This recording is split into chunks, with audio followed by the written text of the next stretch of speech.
নমস্কাৰ ND24 চাই থকাৰ বাবে আপোনাক ধন্যবাদ মই ৰাজদীপ বাইলু বৰুৱা আজিৰ পৰ্যবেক্ষণত সাম্প্ৰতিক সময়ত দেখত বহুল চৰ্চিত এটা বিষয় সন্দৰ্ভত আমি পৰ্যবেক্ষণ কৰিব খুজিছোঁ আৰু বিষয়টো ইতিমধ্যে আপোনালোকেও গম পাইছে অগ্নিপথ আৰু লগতে অগ্নিবীৰ কিন্তু কি এই অগ্নিপথ কিনো এই অগ্নিবীৰ কিয় ইমান হৈছৈ হৈছে কিয় বিহাৰ হওক উত্তৰ প্ৰদেশ হওক ৰাজস্থানৰ একোটা অঞ্চল হওক বা হাৰিয়ানাৰ দুই এটা অঞ্চলত হওক কিয় প্ৰতিবাদ হৈছে বিহাৰত কিয় ৰেল জ্বলাই দিয়া হৈছে বা উত্তৰ প্ৰদেশত কিয় হিংসাত্মক কাৰ্যসূচী আজিৰ তাৰিখত আমি দেখিবলৈ পাইছোঁ অসমতো চেগা চুৰুকাকৈ দুই এটা সৰু সুৰা প্ৰতিবাদ হৈছে কিন্তু এই প্ৰতিবাদৰ আঁৰত দৰাচলতে কি আজি আমি আপোনালোকক প্ৰথমে জনাব খুজিছোঁ যিটো বিষয় এই বিষয় সন্দৰ্ভত আপোনালোকৰ সকলোৰে যাতে এটা ধাৰণা হয় সেই সন্দৰ্ভত গ্ৰাফিক্সৰ জৰিয়তে আমি আপোনালোকক দেখুৱাবলৈ যত্ন কৰিছোঁ আপোনালোকে গ্ৰাফিক্সত নিশ্চয় প্ৰত্যক্ষ কৰিছে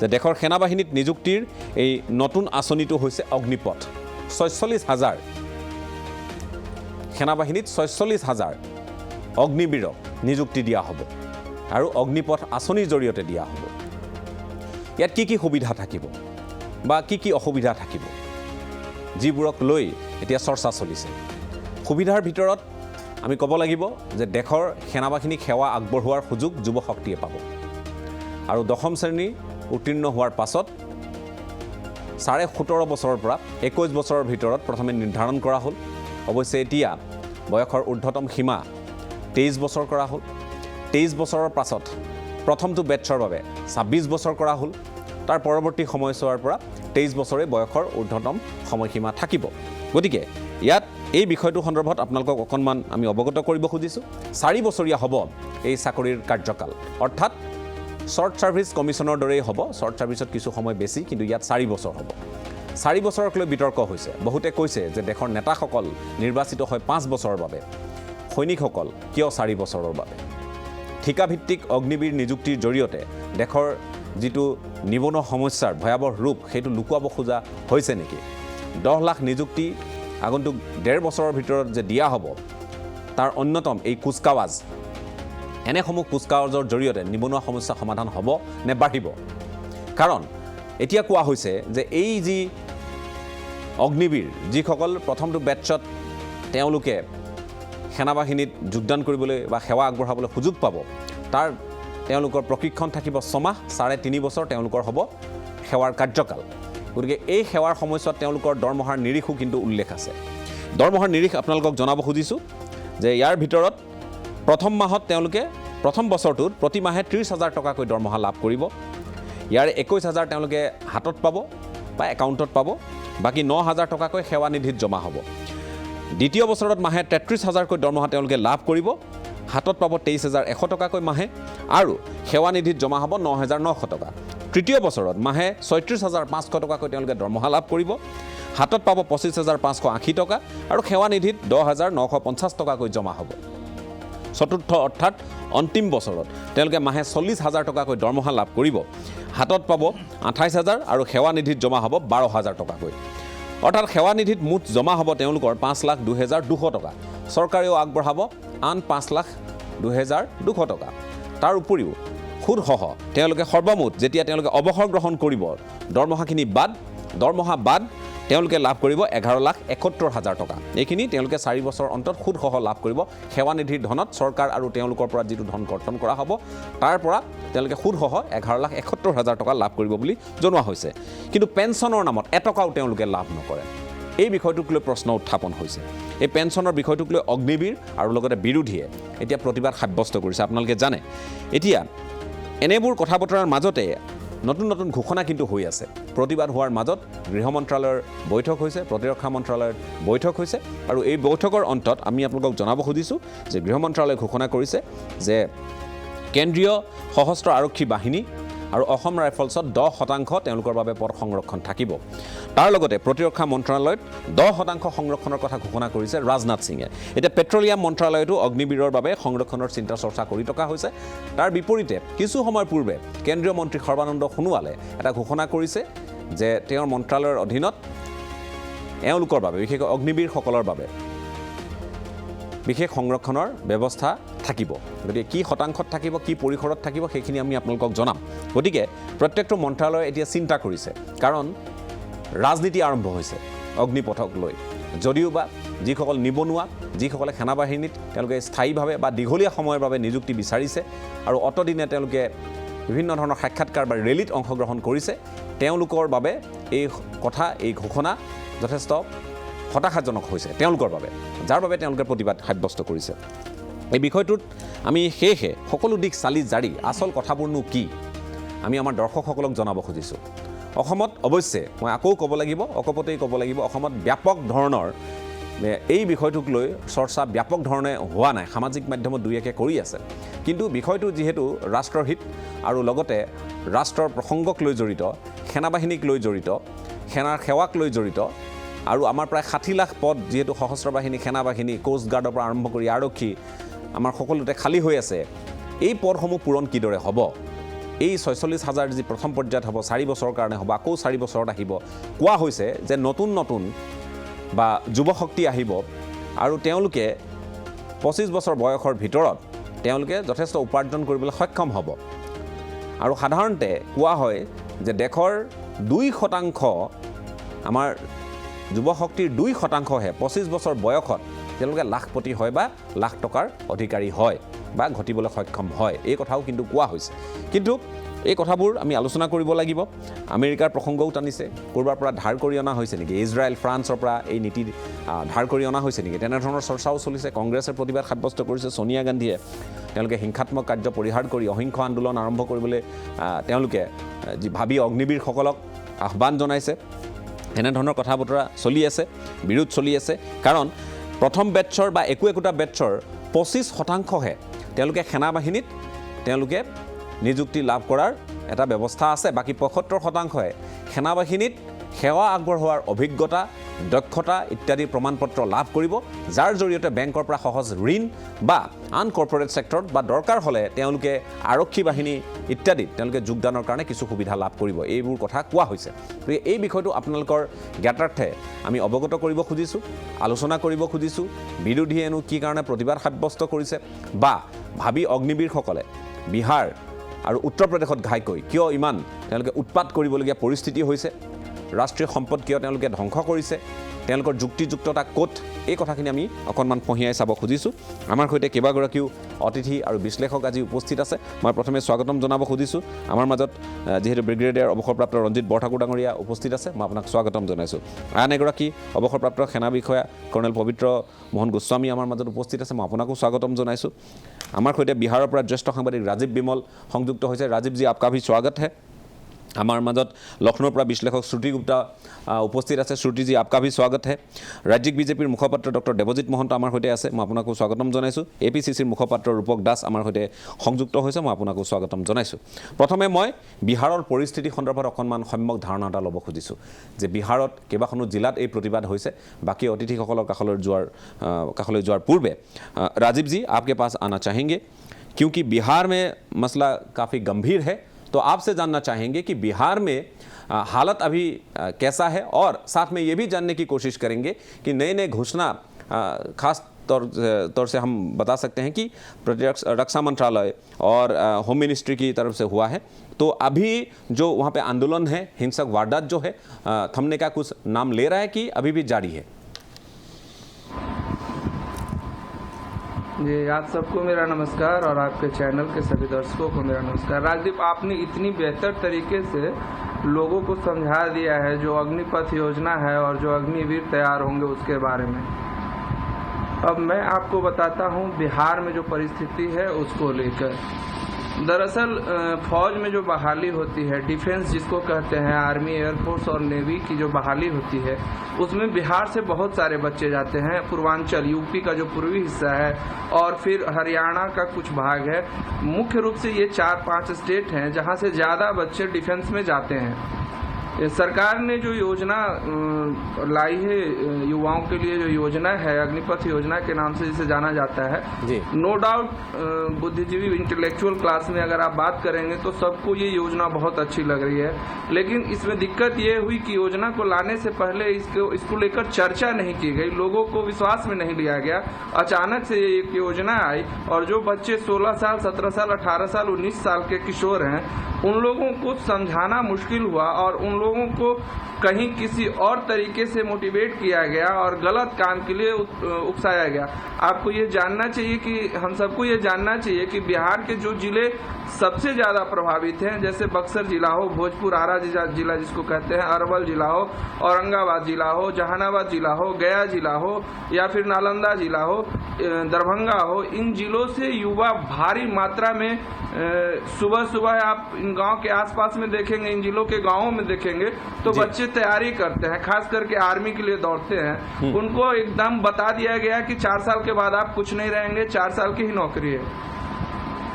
और ये जो संदेश गया, गलत संदेश गया, उसको लेकर युवा जो है वो आक्रोशित हो गए। कई शहरों में इतनी ज्यादा क्षति हुई है, डैमेज इतना ज्यादा हुआ है कि सरकार ने, क्या किसी ने भी ये अनुमान नहीं किया था कि आक्रोश इस स्तर पर आएगा। योजना को लेकर लोगों को पहले बताना चाहिए था, जो मेरी समझ है, और फिर इसको लागू करना चाहिए था ताकि लोग इसके बारे में जान जाएं। बहुत ज्यादा जो आक्रोश हुआ है, जो क्षति हुई है, वो इसलिए हुई है कि लोगों को इसके बारे में बहुत ज्यादा जानकारी नहीं है। जी, जानकारी लोगों को नहीं है, लोगों तक नहीं पहुंचा गया, शायद ये भी हो सकता है। लेकिन मैं ये जानना चाहूँगा कि अभी माहौल कैसा है, क्योंकि काफ़ी घोषणाएं अभी हुए हैं, तो अभी माहौल कैसा है बिहार में? जी, होम मिनिस्ट्री के तरफ से और डिफेंस मिनिस्ट्री की तरफ से एज रिलैक्सेशन वाली बात जो है वो डिफेंस मिनिस्ट्री की तरफ से आई है। साथ ही ये बात आई है कि जो 10% लोग हैं उनको जो CMPF बोलते हैं, जिनको अर्धसैनिक बल बोलते हैं, उनमें उनको समाहित किया जाएगा। तो इसके बाद आज सुबह के बाद, जो सुबह का 10 से 11 बजे का समय होता है, उसके बाद से कहीं से भी कोई अप्रिय घटना नहीं आई है। लेकिन लोगों तक ये बात पहुंचते पहुंचते शायद थोड़ी देर हो गई है। फिलहाल दोपहर बाद से कहीं से कोई अप्रिय घटना की समाचार नहीं है पूरे बिहार से। ठीक है, फिर से आऊँगा आपके पास, श्रुति जी के पास जाना चाहूँगा। श्रुति जी, यूपी में खासकर कि बिहार और यूपी दो ऐसे प्रदेश है जहाँ से भारी मात्रा में लोग सेना में भर्ती होने के लिए वो लोग हमेशा तैयार रहते हैं और जो उनकी कोशिश है वो जारी रखते हैं। तो मैं आपके पास आना चाहूँगा इस मामले में। अभी जो कि कई शहरों से, यूपी के कई शहरों से ये खबर आए हैं कि हिंसक वारदात अभी वहाँ पे हुआ है, तो माहौल कैसा है ये बताएं। और लोगों तक, जैसे कि राजीव जी ने बोला, लोगों तक ये जो खबर है या अग्निपथ के ऊपर, अग्निवीर के ऊपर जो ये जो कॉन्सेप्ट है, शायद उनको समझ में नहीं आ रहा हो या आ भी रहा हो, विरोध जताने की कोई कई अलग अलग कारण हो सकते हैं। तो आपको क्या लगता है, क्या है? बिल्कुल, देखिए यहाँ पर 2 चीजें, राजीव भी जो बात कही कि वाकई में ये सच है कि हरियाणा हो, चाहे वो राजस्थान हो या आपका उत्तर प्रदेश हो, बिहार हो, ये ऐसे जिले हैं जिसमें से पूरे देश के 50% लोग जो है सेना में भर्ती होते हैं। लेकिन यहाँ पर एक सबसे बड़ी बात है, जैसा कि राजीव जी ने कहा था कि सरकार को पहले से इस योजना के बारे में सूचना देना चाहिए था। तो अगर हम इतिहास को खंगालें, इससे पहले का जो टेन्योर रहा है केंद्र सरकार का, उसमें भी जब नोटबंदी की गई थी तो क्या सरकार ने पहले से बताया था? नहीं बताया था, बल्कि ठीक 8-9 बजे करीब एक प्रधानमंत्री का उद्घोषण होता है, एक भाषण आता है जिसमें कहा जाता है कि रात 12 बजे के बाद से पुरानी जो करेंसी वो बंद हो जाएगी। तो इस तरह के जो सडन फैसले होते सरकार की तरफ से, वो पहली बार नहीं लिए गए हैं।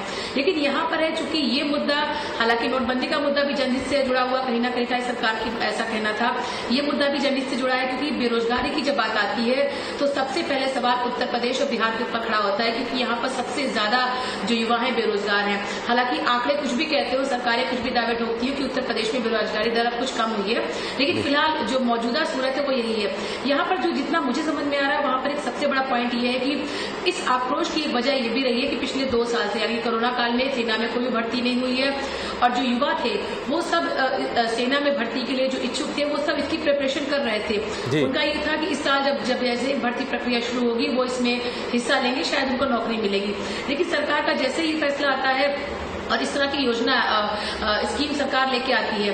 पर यहाँ पर देखिए सबसे ध्यान देने वाली बात ये भी है कि विरोध जो हो रहा है वो विरोध सिर्फ एक पॉइंट को लेकर हो रहा है कि सेना में भर्ती का कार्यकाल 4 वर्ष तक है।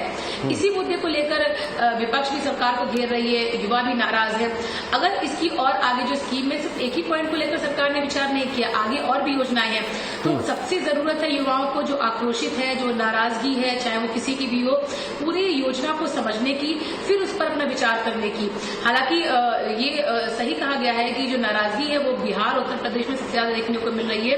अगर हम उत्तर प्रदेश की आपको जानकारी दें तो उत्तर प्रदेश में लगभग 13 जिले जहां पर अधिकतर मात्रा में, ज्यादा मात्रा में हिंसक घटनाएं हुई हैं। कई जगह, जौनपुर की अगर बात करें वहां बस फूट दी गई। इसके अलावा अलीगढ़ में भारी हिंसा देखने को मिली थी।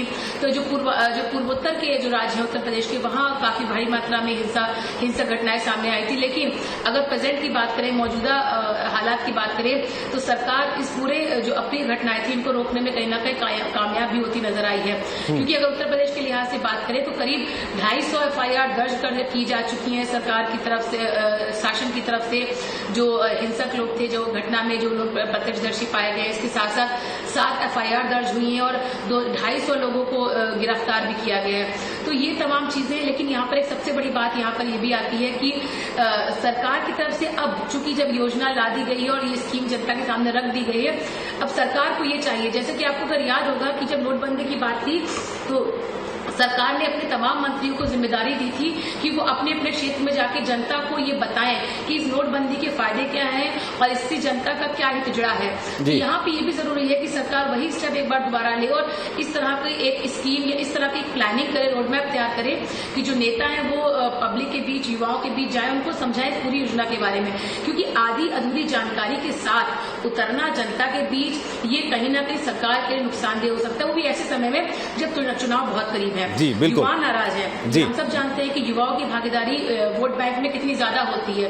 तो युवाओं की नाराजगी झेलना सरकार के लिए मुश्किल हो सकता है। इस बात का ध्यान सरकार को रखना होगा। ठीक है, फिर से आऊँगा आपके पास। मैं जेहेतु बिहार और उत्तर प्रदेशर আমি বৰ্তমান যিবোৰ সংঘটিত ঘটনা বা তাত কেনেধৰণৰ পৰিৱেশ বিৰাজ কৰিছে, চৰকাৰৰ ঘোষণাবোৰ আহি আছে। সোনিয়া গান্ধীয়ে এখন পত্ৰ লিখিছে আৰু দেশৰ যুৱ শক্তিৰ নামত এই পত্ৰ তেখেতে ইতিমধ্যে প্ৰচাৰ কৰিছে তেওঁৰ টুইটাৰ হেণ্ডেলত আমি দেখিবলৈ পাইছোঁ। যে কি নহওক, সেই প্ৰসংগলৈ, ৰাজনীতিৰ প্ৰসংগলৈ যাম। কিন্তু এই অগ্নিপথক লৈ এই ধৰণৰ পৰিৱেশ কিয় হৈছে? প্ৰথমে মই অৱসৰপ্ৰাপ্ত ব্ৰিগেডিয়াৰ ৰঞ্জিত বৰঠাকুৰ ডাঙৰীয়া আপোনাৰ কাষলৈ আহিছোঁ। অগ্নিপথ দৰাচলতেই এই যুৱ শক্তিৰ কাৰণে কম বয়সত ভূতপূৰ্ব কৰাৰ অভূতপূৰ্ব নীতি নেকি? মই তাৰ আগতে এটা কথা কৈছোঁ, আমাৰ এই স্কিমটোৰ এম কি? আমি দুটা কথা দেখিছোঁ। আজি আপুনি যিমান দেৰি কথা পাতিলোঁ এতিয়ালৈকে আমি আনএমপ্লয়মেণ্ট, ল'ৰাবোৰ এৰিব লাগিব, সেইটো কথা পাতিছোঁ। কিন্তু মেইন এই স্কিমটো হৈছে ডিফেন্স ফ'ৰ্চটো মডাৰ্ণাইজ কৰিবলৈ, ষ্ট্ৰং কৰিবলৈ। এইম সেইটোৱে আছিলে কি এনেকুৱা এটা ডিফেন্স ফ'ৰ্চ হ'ব লাগে যিটোৱে আমাৰ আজিৰ দিনত কাণ্ট্ৰি বৰ্ডাৰটো ছেভ কৰিব পাৰিব। আৰু গভৰ্ণমেণ্টে কৈছে এনেকুৱা এটা স্কিমত ভাল হ'ব বুলি কৈছে। কিন্তু আমি আমাৰ এক্সপিৰিয়েঞ্চৰ পৰা দেখিছোঁ এটা এইটো আমাৰ কাৰণে ডিফেন্স ফ'ৰ্চৰ কাৰণে ভাল হোৱা নাই। কাৰণ ইয়াত বহুত 4 বছৰত আমি কোনো হেৰিক ট্ৰেইন কৰি এটা টিম হিচাপে আজিৰ দিনত চাইচিন গ্লেচিয়াৰ বা কাৰ্গিলত গৈ পেলাই আমি ফাইট কৰিব নোৱাৰোঁ। ছেকেণ্ডলি তাহাঁতৰ ভৱিষ্যতটো অন্ধকাৰ। 75% ওলাই যাব। তাহাঁতে কেনেকৈ কিমান ডেডিকেট, লয়েলটিটো কিমান থাকিব? মই প্ৰথম কথা কৈছোঁ, আমি এই স্কিমটো এমপ্লয়মেণ্ট জেনেৰেট কৰিবৰ কাৰণে কৰা নাই। সেইটো কথা আমাৰ এনেকুৱা হৈছে কি এমপ্লয়মেণ্ট হ'ব যাব, সেইটো ছেকেণ্ড ষ্টেজ। প্ৰথম কথা আমাৰ স্কিমটোৱে দেশৰ ছিকিউৰিটিক সহায় কৰিব পাৰিব নাই। কিন্তু মই যিহেতু আৰু আমি যিমান কথা পাতিছোঁ, এইটো ডিফেন্স ফ'ৰ্চৰ বেছিভাগ 90% মানুহ এইটো অপ'জ কৰিছে। সেইটো খুব ভাল হোৱা নাই। ছেকেণ্ড ইছ্যু হৈছে এমপ্লয়মেণ্ট। সেইটো ডেফিনেটলি তেওঁলোকে যিটো এজিটেশ্যন বা ষ্ট্ৰাইক হ'ল, প্ৰথমে দুটা কাৰণে হ'ল। প্ৰথম দিনা 18 তাৰিখে এনাউন্স কৰোঁতে তেতিয়া বহুতে ক'লে আমি দেখোন অলৰেডি 18ত কৰিছিলে, 14 জুনত এনাউন্স কৰোঁতে প্ৰথমে তেওঁলোকে ভাবিছিলে কি আমিতো অলৰেডি পৰীক্ষা দিলোঁ। বহুতে মেডিকেল কৰিলে, ৰিটাৰ্ণ দিছে, ৰৈ আছিলে। ছাডেনলি গোটেই যিটো 19ৰ পাছত যিকেইটা ৰেলী হৈছিলে, নিয়োগ ৰেলী যিকেইটা হৈছিলে 19ৰ পাছত, সেইকেইটা হৈছিলে। কিন্তু এই ক'ভিডৰ কাৰণে বন্ধ হৈ গ'ল। তাহাঁতে যেতিয়ালৈকে তাহাঁতৰ বয়সটো পাৰ হৈ গ'ল, তাহাঁতে কল নকৰে বুলি ভয় খালে। কিন্তু গভৰ্ণমেণ্টে ক'লে আমি 23 বছৰলৈকে এইবাৰৰ কাৰণে 2 বছৰ বঢ়াই দিছে এইটো পাৰ্মানেণ্ট নহয় 17.5 to 21 but for this year 2 বছৰ বঢ়াই দিছে এতিয়া আৰু এটা সংশোধন হৈছে এতিয়া 26 কৰিছে 21ৰ পৰা 26 কৰিছে প্ৰথম 2 বছৰটো এটা পাৰ্মানেন্টলি থাকিব প্ৰত্যেকটো বেটছত থাকিব 23 বছৰলৈ কৰি দিছে খুব সময় পেৰামিলিটাৰী ফ'ৰ্চৰ কাৰণে ডেটটো বঢ়াইছে অমিত শ্বাহে নট ফৰ আদাৰৱাইজ আৰ্মিত ভৰ্তি হ'বলৈ মই জনাত 17 to 21.5 23 ওৱান টাইম দিছে সেইটো বা বেলেগ কথা তাহাঁতে সেইটো কাৰণে অবজেক্ট কৰিলে আমি অলৰেডি পাছ কৰিলোঁ বা আমি ৰিজাল্টৰ কাৰণে ৱেইট কৰি আছোঁ আমি অনলাইন ফিল আপ কৰিলোঁ এইটোতো তাহাঁতৰ প্ৰব্লেম হ'ল কিন্তু ছেকেণ্ড প্ৰব্লেম হ'ল যিটো কৈছে তেওঁলোকেও কৈছে ইনচিকিউৰিটিটো পাছ হৈ গ'ল কি তোমালোকে 4 বছৰ কৰিবা তাত মৰিলেও যি হ'ব তোমালোকক মাৰিবলৈ পঠাইছে বিহাৰৰ মানুহৰ লগত কথা পাতিছোঁ এনেকুৱা এটা মেছেজ কৈছে তোমালোকক আৰ্মিত 4 বছৰ দি যুদ্ধত পঠাবা মৰিব সেই যিটো মেছেজটো যিহেতু কথাটো ভালকৈ বুজাই দিয়া নহ'ল আগতে যিকেইজন আগৰ মানুহে কৈছে সেইটো এটা ডাঙৰ এটা ভুল হৈছে যে এইটো তেনেকুৱা নহয় সেইটোত আপোনালোকৰ এইখিনি এভিনিউ এতিয়া লাহে লাহে আহি আছে সেইখিনি আগতে আমি ডিছকাছ কৰি কোৱাটো এনেকুৱা এটা প্ৰব্লেম নহয় কিন্তু মোৰ পইণ্টটো বেলেগ মোৰ পইণ্টটো হৈছে আমাৰ ডিফেন্স ফ'ৰ্চৰ ফালৰ পৰা এই স্কিমটো এই ছিষ্টেমটো মই আৰু বহুতে আমি অপ'জ কৰিম এইটো আমাৰ দেশ ৰক্ষাৰ কাৰণে বা ষ্ট্ৰং লিডাৰশ্বিপ ইয়াং আৰ্মি বা যিখিনি কৈছে সেইটো কাৰণে ইমান ঠিক নহয় আপুনি জানে 2 বছৰ আগতে গালৱান হৈ গ'ল আমাৰ চলজাৰবোৰেতো ফাইট কৰিলে ভালকৈ সদায় JNK আমাৰ ফাইট কৰি আছে আমাৰো এভাৰেজ এজ এটা জোৱানে 15 বছৰ কাম কৰি যেতিয়া 35-6ত ৰিটায়াৰে হয় বুজিছে নাই তো সেইখিনি জোৱানটো যুদ্ধ সেইটো কোৱাইট ফিট এনাফ এতিয়া খুব ইয়াং আৰু কিমান আৰ্মিক ৰেজ কৰিব খুজিছে এইটো মোৰ ডাউট আছে সন্দেহ আছে সেইটো খালীটো আছে আমাৰ যথেষ্ট খালী আছে আমাৰ যথেষ্ট পোষ্ট খালী আছে পোষ্ট খালীটো আপুনি এনেকৈ ধৰণে কিয় কৰিছে নৰ্মেল কোৰ্চত কিয় নকৰিলে নৰ্মেল কোৰ্চত এইকাৰণে কথাটো হ'ল দুটা কথা আছে এই কথাখিনিৰ লগে লগে যিটো আমাৰ যিটো পৰম্পৰাগত যিটো নিযুক্তি প্ৰক্ৰিয়া বা নিযুক্তি যিটো নিয়োগ ৰেলী সেইটো হ'বনে নহয় নহয় ইট ইজ ওৱান টাইম আমাৰ প্ৰতি বছৰে 60,000 মান ৰিক্ৰুটমেণ্ট হয় প্ৰতি বছৰে যিমান ৰিলিজ হ'ব সিমান ৰিক্ৰুট হয় এতিয়া অকল যিমান ৰিক্ৰুটমেণ্ট হ'ব অনলি থ্ৰু এইটো অগ্নিপথ তাৰমানে এভৰিৱান উইল গ' থ্ৰু 4 বছৰ মূৰত 15 এনেকৈ বাঢ়িব 2033 50% ট্ৰুপছ মানে জোৱান অগ্নিপথ স্কিমৰ হ'ব আৰু 50% এতিয়ালৈকে কাম কৰা মানুহখিনি থাকিব এটা সময়ত গোটেইবোৰে অগ্নিপথ হ'ব আনাদা মানে 2040 বা 50 সেইটো মই কথাটো কৈছোঁ আমাৰ দুটা বিৰাট মই ভাবোঁ আমাৰ থিংকিং কৰোঁতে ডিছকাছ কৰোঁতে আপুনি ছিকিউৰিটি অফ দ্য কাণ্ট্ৰি কৰক কনস্ক্ৰিপ্টেড ফ'ৰ্চে ফাইট কৰিব পাৰে নাই ৰাছিয়ান ট্ৰুপছে এতিয়া আমি ইউক্ৰেইনত দেখিলোঁ আমেৰিকান ট্ৰুপছে আফগানিস্তানত গৈ লয়েলটি নাথাকিলে মানুহখিনিয়ে ইমান যুদ্ধ কৰিব নোৱাৰে সেই লয়েলটি আৰু সেইটো ডেভেলপ কৰিবলৈ 4 বছৰ কম হয় মই সেইটোৱে কৈ আছোঁ ইট ইজ ভেৰি লেছ তাৰ আগৰ ছিষ্টেমত মই ভাবিছোঁ কি ভুল আছিলে সেইটো কি এনালাইচিছ কৰিলে নে নাই যে এইটো এটা নতুনকৈ ইম্প'জ কৰিব বিচাৰিছে ঠিক আছে মই পবিত্ৰ মোহন গোস্বামী আপোনাৰ কাষলৈ আহিছোঁ আপুনি কেনেধৰণে পৰ্যবেক্ষণ কৰে কথাটো মই অলপ এটা বেলেগ এংগেলৰ পৰা কথাটো ক'ম হয় প্ৰথমতে মই কৈ দিওঁ মই please don't take me as a defense expert or defense strategist. মই এজন experienced defense veteran. কথা বহুত জানো নিজৰ এক্সপিৰিয়েঞ্চৰ পৰা বা I remain updated. এতিয়া কথা হ'ল এই যিবিলাক এতিয়ালৈ কথা শুনিলোঁ বা যিবিলাক আমি ভিজুৱেল দেখিলোঁ সেইবিলাক চাই এনেকুৱা যেন লাগে যে আমি আমাৰ সিস্টেমটো কেতিয়াও চেঞ্জ কৰিব নালাগে আমি কেতিয়াও চেঞ্জ কৰিব নালাগে then we are all happy as a normal human being আমাৰ এটা ৰেজিষ্টেন্ট টু চেঞ্জ এটা আছে সেইটো এটা নৰ্মেল হেবিট এটা আমাৰ কিবা এটা যদি আমি বদলি কৰিব খোজো ঘপককৈ এটা ৰেজিষ্টেন্স এটা আছে because that may not be to our comfort level তো সেই বস্তুটো ইয়াতেই আছে ইয়াতেও সেই বস্তুটো আছে এই কথাটো আমাৰ সকলোৱে জানিব লাগিব যে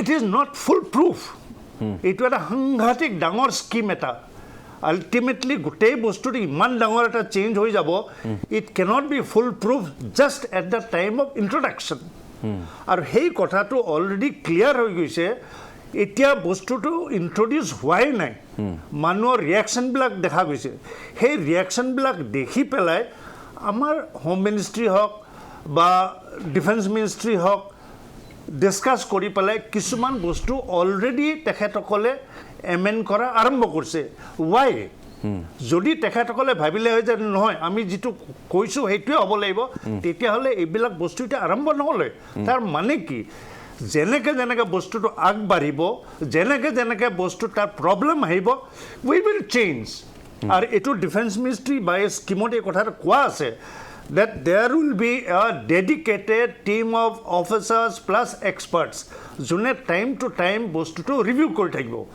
আৰু সেই ৰিভিউত যেতিয়া আহিব যে নহয় এইটো আমাৰ অলপ এনেকৈ কৰিলে ভাল হ'ব এইটো আমাৰ অলপ ভুল হৈছে এইটো আমি অলপ কম কৰিব লাগে এইটো আমি বেছি কৰিব লাগে ইট উইল কেৰি অন এইটো এবছৰীয়া বা দুবছৰীয়া বা 4 বছৰীয়া বস্তু নহয় it will take time we must understand আমি কথা ক'লে কি কওঁ সাধাৰণতে এই নহয় আমাৰ চাইনা আমাতকৈ বহুত টেকনিকেল চেভি জাৰ্মান ফ'ৰ্চেছ আমাতকৈ বহুত টেকনিকেল চেভি ফ্ৰান্স ফ'ৰ্চেছ বহুত ৱাই নট আছ কথাটো হ'ল সেয়া আমি যদি এটা এটেম্প লওঁ যে আমাৰ আৰ্মিটো আৰ্ম ফ'ৰ্চেছ নট আমি আৰ্ম ফ'ৰ্চেছত আমি যদি নতুন নতুন ল'ৰা লওঁ যিবিলাক certainly they are better technical savvy than we were আমাৰ সেনেকুৱা নাছিলে নলেজ বাট আজিকালি টেকনিকেল চেভি ল'ৰা আছে যদি আমি সেইবিলাকক যদি ভৰ্তি কৰোঁ প্লাছ যিটো আমাৰ নৰ্মেল আৰ্ম ফ'ৰ্চেছত ট্ৰেইনিং দিওঁ it will bring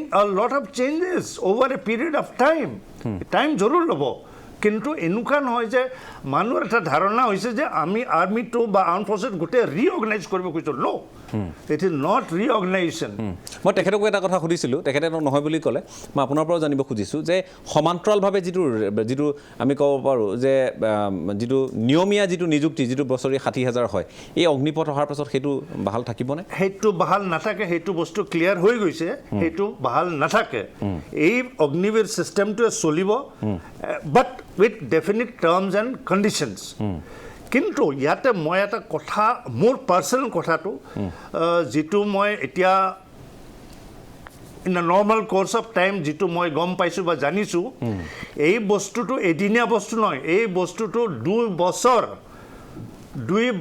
ইয়াৰে ওপৰত ষ্টাডি হৈছে 2 বছৰ ইজ এ বিগ টাইম আৰু study by lot of experts, lot of defense people, lot of other experts, intelligence people, whatever it is. There has been lot of discussions. আর যদি 2 বছৰ discussion কৰিছে তাৰ মানে তেখেতসকলে lot of things have been sort of sorted out. গোটেই বস্তুবিলাক যেতিয়া black and হোৱাইটত আহে lot of things would have been already sorted out.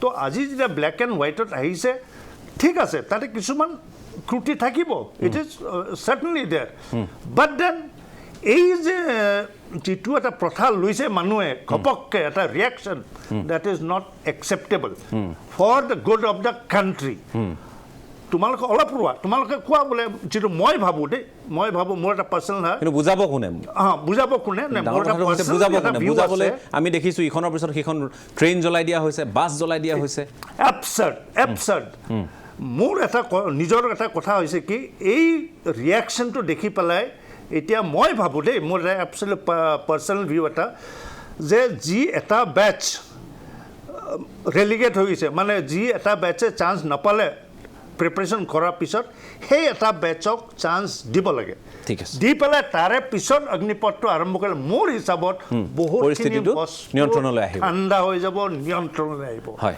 ঠিক আছে মই আকৌ আপোনালোকৰ কাষলৈ আহিম মই যিহেতু ৰাজনৈতিক দলৰ দুগৰাকী প্ৰতিনিধি আছে তেওঁলোকৰ কাষলৈ যাম আজি ৰাণা গোস্বামীয়ে তেওঁ বিভিন্ন ধৰণৰ তেওঁ কিছুমান কথা কৈছে কিছুমান তেওঁ কটাক্ষও কৰিছে গতিকে সেই কথাবোৰ কেনেধৰণৰ পৰিস্থিতিৰ অগ্নিবীৰসকল অনাগত সময়ত সন্মুখীন হ'ব পাৰে গতিকে তেওঁলোকলৈ ছোৱালী নিদিব তেওঁলোকে দৰা সাজি যাব নোৱাৰিব অপমানিত হ'ব আৰু তেওঁলোকক চাকৰিৰ পৰা বহিষ্কৃত সৈনিক বুলি তেওঁলোকক অপমান কৰিব এনেধৰণৰ বহু কথা বতৰা আজি চলিছে মই অকল অসমৰ কথাই কোৱা নাই মই সমগ্ৰ দেশৰ বিভিন্ন প্ৰান্তৰ সতীৰ্থসকলৰ সৈতে কথা পতাৰ পাছত এই বিষয়বোৰ চৰ্চা হোৱা দেখিছোঁ সেই বিষয় সন্দৰ্ভত কথা পাতিম তাৰ পূৰ্বে এটা চমু বাণিজ্যিক বিৰতি লৈ লৈছোঁ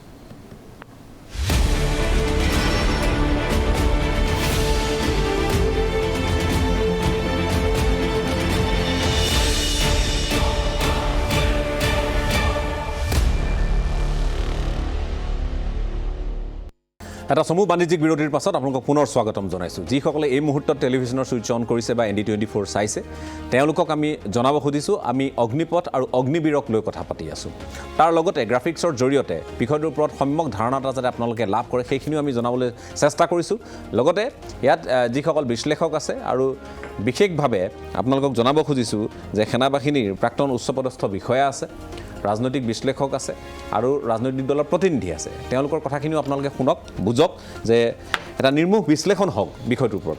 মই ৰাণা গোস্বামী আজি কি কৈছিল অকণমান দেখুৱাই ল'ব খুজিছোঁ, তাৰ পাছত মই আহিম। ৰূপক দাস আছে কংগ্ৰেছৰ প্ৰতিনিধি, মই তেখেতৰ কাষলৈ যাম। মাত্ৰ 42 মহীয়া চাকৰি, 6 মাহ ট্ৰেইনিং, 42 মহীয়া চাকৰি এটা দি সেই ল'ৰাবিলাকৰ জীৱনক লৈ হেতালি খেলিছে এখন চৰকাৰে। যেনেকৈ কৃষি আইনখন আনি পেলাই আমাৰ 700 কৃষকৰ মৃত্যু বৰণ কৰালে, এইখন আঁচনি আনিও এতিয়া কোনো ধৰণৰ চিন্তা চৰ্চা নকৰাকৈ এইখন আঁচনি আনি গোটেই ভাৰতবৰ্ষৰ আমাৰ নিবনুৱাসকলক লৈ হেতালি খেলিছে। আমি তাক কণ্ডেম কৰিছোঁ। ৰেমুনেশ্যন কিমান পাব?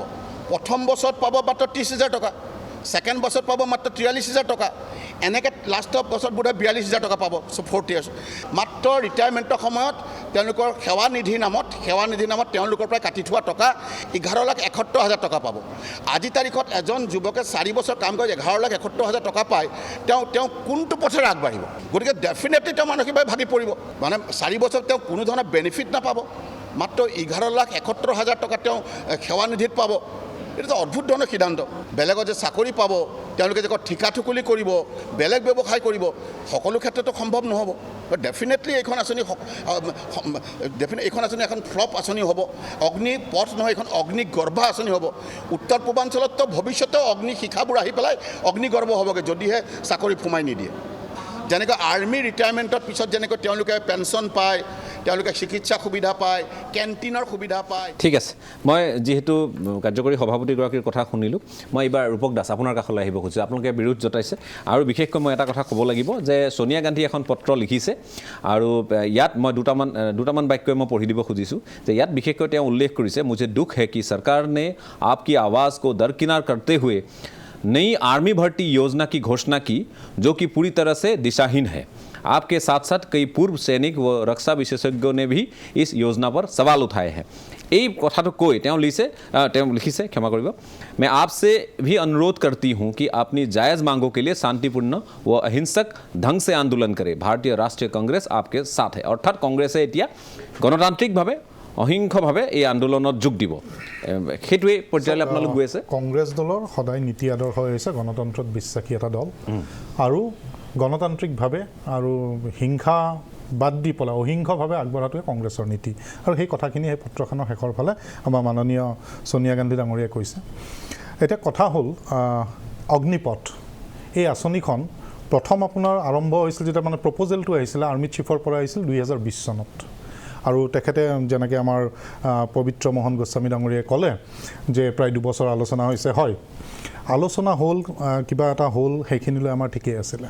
কিন্তু কথাটো হ'ল যেনেকৈ আপোনাৰ শ্ৰুতি গুপ্তা ডাঙৰীয়ানীয়ে ক'লে ইউপিৰ পৰা যে নোটবন্দীৰ সময়তো ৰাতি 8টা বজাত ঘোষণা কৰি দিছিলে, কাকো একো জনোৱা নাছিলে, তেওঁ ইভেন নিজৰ কেবিনেটৰ মানুহখিনিকো বিশ্বাসত লোৱা নাছিলে। এই ধৰণৰ প্ৰধানমন্ত্ৰীৰ যি হঠকাৰী আৰু একনায়কত্ববাদী চৰিত্ৰ, এই চৰিত্ৰৰ কাৰণে এই কথাবিলাক ৰাইজক অৱগত নকৰাৰ কাৰণে এই ধৰণৰ এটা পৰিৱেশ আজি হৈছে। আজি যিমান দেশৰ ক্ষতি হ'ল, ট্ৰেইন জ্বলিলে, কিবা হ'ল, এইবিলাকৰ কাৰণে দায়বদ্ধ কোন হ'ব? এই পৰিৱেশটো সৃষ্টি কৰাত চৰকাৰখনৰ ক'বাত নহয় ক'বাত তেওঁলোকৰ গাফিলতি হৈছে বুলি আমি সকলোৱে বুজি পাইছোঁ। এইটো একদম মানে ক্লিয়াৰ কথা। দ্বিতীয় কথা হ'ল এই যে 4 বছৰৰ কাৰণে দিব, চাকৰি দিলে ঠিক আছে, বা বিশ্বৰ বহু জেগাত তেনেকুৱা কথা আছে, যেনেকৈ আপুনি আমেৰিকাত চাওক, তাতো আছে 4 বছৰ দিয়ে, তাৰপিছত আৰু 4 বছৰ এক্সটেণ্ড কৰে, লাগিলে ফুল টাৰ্মৰ কাৰণেও তেওঁলোকক দিয়ে, এই ধৰণৰ কথা আছে। ইজৰাইলত আছে, আপোনাৰ ফ্ৰান্সত আছে। কিন্তু ভাৰতবৰ্ষই যিটো নীতি ল'লে, আজি যি ধৰণৰ যিখিনি কথা কৈছে, সেইটো যদি আমি চাওঁ, চুবুৰীয়া ৰাষ্ট্ৰ চীনৰ লগত মিলে। চীনৰ দিয়ে 2 বছৰৰ কাৰণে আৰু 2 বছৰৰ পিছত তেওঁলোকক ৰিটায়াৰমেণ্ট দিয়ে, কাৰণ চীনত ডেকা যুৱকৰ সংখ্যা বহুত বেছি।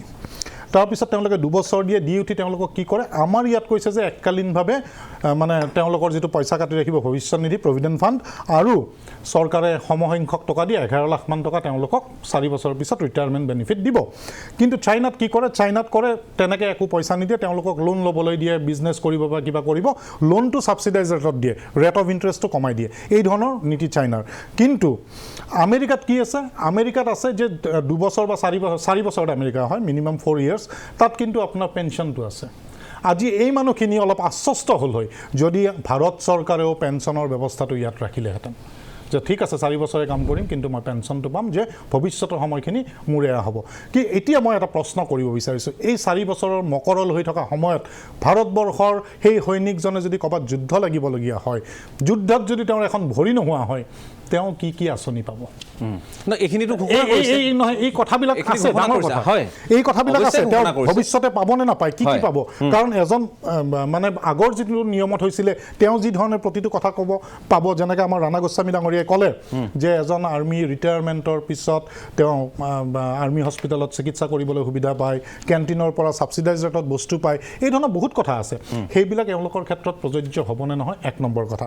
দ্বিতীয় কথা, এই যিটো কথা আজি অলপ আগতে আপোনাৰ ব্ৰিগেডিয়াৰ ৰঞ্জিত বৰঠাকুৰ ডাঙৰীয়াই কৈছে যে এজন মানুহক দেশপ্ৰেমমূলকভাৱে বা আৰ্মিৰ এই যিটো ট্ৰেইনিং কৰি তেওঁলোকক অকল আমাৰ এনেকুৱাটো নহয় যে নাৰেংগী কেম্পত তেওঁ থাকিব, তেজপুৰৰ কেম্পত থাকিব, এনেকুৱাটো নহয়। তেওঁ গোটেই কথাখিনি কৈছে ভাৰতবৰ্ষৰ সৈন্য, তেওঁ চিয়াচিনতো থাকিব পাৰে, থাকিবলগীয়া হ'ব পাৰে গ্লেছিয়াৰত, আৰু মানে বেলেগ বেলেগ বৰ্ডাৰিং হেৰিটো থাকিবলৈ হ'ব। তেতিয়া তেওঁলোকে সেই 4 বছৰত সেই মানসিকতাটো গঢ়িব পাৰিব নে নোৱাৰে, ফিজিকেলি ফিট হ'বনে নহয়? কাৰণ আমি আগৰ যিখিনি কথা জানো, আৰ্মিত ট্ৰেইনিংটোৱে হৈছে নিয়াৰ এবাউট 4 years, প্ৰায় 3.5-4 বছৰ এটা তেওঁলোকৰ ছমাহত তেওঁলোকে কি কেনেকৈ প্ৰশিক্ষণ পাব। আৰু মোক মই এটা বিৰতি ল'ব লাগিব, গতিকে বিৰতিৰ পূৰ্বে তেখেতৰ কাষলৈ যদি নাযাওঁ কথাখিনি আধৰুৱা হ'ব, তেখেতক যদি দীৰ্ঘ সময় তেখেত বহি থাকিব লাগিব। মই দেৱজিৎ মহন্ত আপোনাৰ কাষলৈ আহিছোঁ, মই বিৰতিলৈ যোৱাৰ পূৰ্বে আপোনাৰ কথাখিনিও জানি ল'ব খুজিছোঁ। 14 জুনত প্ৰতিৰক্ষা মন্ত্ৰীয়ে 3 সেনাৰ প্ৰধান মুৰব্বীৰ উপস্থিতিত অগ্নিপথ ঘোষণা কৰে। কিছু কথা ইতিহাসৰ আমি জনাৰ দৰকাৰ বা জনাটো উচিত। 1962 1962 চনত যেতিয়া চীনৰ যুদ্ধ হৈছিল, তেতিয়া সেই সময়ৰ প্ৰধানমন্ত্ৰীয়ে কৈছিলে যে আমাৰ ইমান ফৌজ নাই, যেতিয়া অসমত আক্ৰমণ কৰিছিলে, যে আমি পঠোৱাৰ কাৰণে, আৰু কৈছিলে my heart goes to the people of Assam, অৰ্থাৎ মোৰ অসমৰ মানুহৰ প্ৰতি দুখ লাগে। 1967 যেতিয়া পাকিস্তানৰ সময় কাৰ্গিলত আহিছিল, তেতিয়া এজন সাংসদে প্ৰধানমন্ত্ৰী নেহৰুক প্ৰশ্ন কৰিছিল যে পাকিস্তানৰ সেনা ইতিমধ্যে লাডাখত সোমাইছে। তেতিয়া উত্তৰ দিছিল প্ৰধানমন্ত্ৰী নেহৰুদেৱে যে তাত এডাল চুলিও নগজে, আৰু আমাৰ ইমান সৈন্য বাহিনীৰ সশস্ত্ৰ সৈন্য বাহিনীও নাই। তেতিয়া মদন মোহন মালব্যই কৈছিল, মই টপা, মোৰ মূৰৰ ওপৰত এডালো চুলি নাই, তাৰমানে মোৰ মূৰটো কাটি দিব নেকি? গতিকে এটা কথা ঠিক, আমি যদি এতিয়া ঘূৰি আহোঁ যে আজিৰ আন্তঃৰাষ্ট্ৰীয় প্ৰেক্ষাপটত যদি আপুনি চায়, যেনেকৈ Russia Ukraine, Israel Palestine, Afghanistan Taliban, ঠিক তেনেদৰে আন 2খন শীতল যুদ্ধ, চাইনা টাইৱান, চাইনা হংকং, এই যুদ্ধবিলাকৰ যিটো পৰিস্থিতিৰ এক উদ্ভৱ হৈছে, আমাৰ যাতে এটা বেকআপ থাকে, আমি যাতে যিকোনো সময়ত যাতে লাগে তেনেকুৱা ক্ষেত্ৰত প্ৰয়োজন হ'লে আমি যাতে ব্যৱহাৰ কৰিব পাৰোঁ, তাৰে কাৰণে এনেধৰণৰ এটা সুদূৰ প্ৰসাৰী নীতি ঘোষণা কৰা হৈছে। এতিয়া মই খুব শ্বৰ্টলি যিকেইটা প্ৰশ্নৰ ইয়াত উত্থাপন হৈছে, যদি ডিউৰিং দ্য 4 yearsৰ ভিতৰত মোৰ কংগ্ৰেছৰ প্ৰতিনিধিগৰাকীয়ে প্ৰশ্ন কৰিছিল, তেখেতসকল যদি কিবা দুৰ্ভাগ্যবশতঃ মৃত্যুবৰণ কৰে, দেশৰ বাবে মৰিম বুলিতো কোনো সেনাত জইন নকৰে, দেশৰ ৰক্ষা কৰিম বুলিহে জইন কৰে। কিন্তু কেতিয়াবা যদি হয়, তেতিয়া এই অগ্নিবীৰৰ অধীনতে অগ্নিপথত তাত 48 লাখ টকাৰ বেনিফিট পোৱাৰ এটা সুবিধা আছে। দ্বিতীয়তে, মই নাভাবোঁ যে সশস্ত্ৰ বাহিনীত জইন কৰি মা ভাৰতীৰ সেৱাৰ কাৰণে যি যুৱক যুৱতী ওলাই আহিব, তেওঁলোকে ৰাজপথত আহি ৰাষ্ট্ৰীয় সম্পদ ৰেল জ্বলাই দিব বা তেনেকুৱা ঘটনা ঘটিব। তাত ডেফিনেটলি এক দুষ্ট চক্ৰৰ হাত আছে, বা ৰাজনৈতিকভাৱে ইয়াক পৰিচালিত কৰিব খোজাৰ কাৰণে এনেধৰণে হৈছে। আপোনাৰ 2গৰাকী প্ৰতিনিধি বিহাৰ আৰু উত্তৰ প্ৰদেশৰ পৰা, তেখেতসকলে কৈছে যে তৎক্ষণাত এনেধৰণৰ সিদ্ধান্ত গ্ৰহণ কৰাৰ কাৰণে এনেধৰণৰ প্ৰতিক্ৰিয়া হৈছে। মই নোটবন্দীৰ কথাটো তেখেতসকলে উল্লেখ কৰিছিলে যিকোনো ক্ষেত্ৰত ইৰেছপেক্টিভ অফ এনি চৰকাৰ বিজেপি বুলি কথা নাই যিকোনো আপুনি পাছ হিষ্ট্ৰীৰ পৰা যদি পিক আপ কৰে যেতিয়াই বিত্ত বা প্ৰতিৰক্ষা মন্ত্ৰালয়ৰ বিশেষকৈ ইয়াত আমাৰ সশস্ত্ৰ বাহিনীৰ দুজনকৈ মোৰ জ্যেষ্ঠ ব্যক্তি আছে তেখেতসকলে জ্ঞাত হ'ব যেতিয়াই বিত্ত বা প্ৰতিৰক্ষাৰ যিকোনো সিদ্ধান্ত গ্ৰহণ কৰা হয় তেতিয়া কেতিয়াও আগতীয়াকৈ তাক ঘোষণা কৰা নহয় আন কথা এটা যে এনেধৰণৰ আঁচনি আমি যদি চাওঁ পৃথিৱীত এনেকুৱা বহুত দেশ আছে য'ত এটা পৰিয়ালৰ এজন অন্তত সেনা বাহিনীত যোগদান কৰাটো বাধ্যতামূলক Israel Norway Sweden Korea Bermuda Mexico Russia Greece Iran Iraq Brazil UAE Turkey even in America এই সকলোবিলাকতে আছে প্ৰথম কথা মোৰ এটা অনুৰোধ ৰাজনৈতিকভাৱে এইটো পৰিচালিত কৰিব নাযায় এতিয়াও আৰম্ভ হোৱা নাই শিশুটো জন্মই হোৱা নাই প্ৰথম আৰম্ভ হ'ব দিয়ক যদি তাত আপোনালোকে সমালোচনা কৰাতকৈ যে এইটো এড কৰিব লাগে মেডিকেল বেনিফিট দিব লাগে পৰামৰ্শ আগবঢ়াওক যেনেকৈ এটা কথা হৈছিলে যে যিটো বয়সক লৈ হৈছিলে তাৰপিছত সিদ্ধান্তক্ৰমে এইটো 23 বছৰ তাৰপিছত 26 বছৰলৈকে বঢ়োৱা হৈছে দুইজন বিশেষকৈ ব্ৰিগেডিয়াৰে কৈছিলে যে এই ক্ষেত্ৰত আপুনি যেতিয়া প্ৰশ্নটো সুধিছিলে যে সাধাৰণভাৱে যিটো নিযুক্তি হয় সেই নিযুক্তি প্ৰক্ৰিয়াৰ ক্ষেত্ৰত কি হ'ব এতিয়ালৈকে VK সিং আমাৰ প্ৰাক্তন সেনাধিনায়ক তেখেতে এটা বক্তব্য ৰাখিছিলে আনকি এইটো আমাৰ ডিফেন্স মন্ত্ৰালয়ৰ পৰা এইটো কোৱা নাই যে যিটো আগৰ পৰা চলি আছে সেইটো এতিয়ালৈকে চলি থাকিব যদি কিবা কাৰণত নোহোৱা হয় definitely it is a matter of time এইটো সময়ত আলোচনা কৰিহে কৰা হ'ব এনেকুৱা নহয় আজিৰ ডেটত এইটো কোনো ক'ব নোৱাৰে যে আগতে যিটো চলি আছিল সেইটো অগ্নিবীৰ বা অগ্নিপথ অহাৰ কাৰণে এইটো বন্ধ হৈ যাব গতিকে ফুল পথে পৰিচালিত নহয় ঠিক আছে মই প্ৰতিকাৰৰ সকলোৰে অধিকাৰ থাকিব পাৰে হয় গতিকে আপোনাৰ পৰামৰ্শখিনি প্ৰতিকাৰৰ কাৰণে হ'ব লাগে আপুনি সেইটো উল্লেখ কৰিব গৈছে মই আকৌ আহিম আপোনাৰ কাষলৈ আহিম এটা বাণিজ্যিক বিৰতিৰ সময় যিহেতু আকৌ হৈছে বা এটা সৰু বাণিজ্যিক বিৰতি লৈছোঁ 1 মিনিটৰ বাণিজ্যিক বিৰতি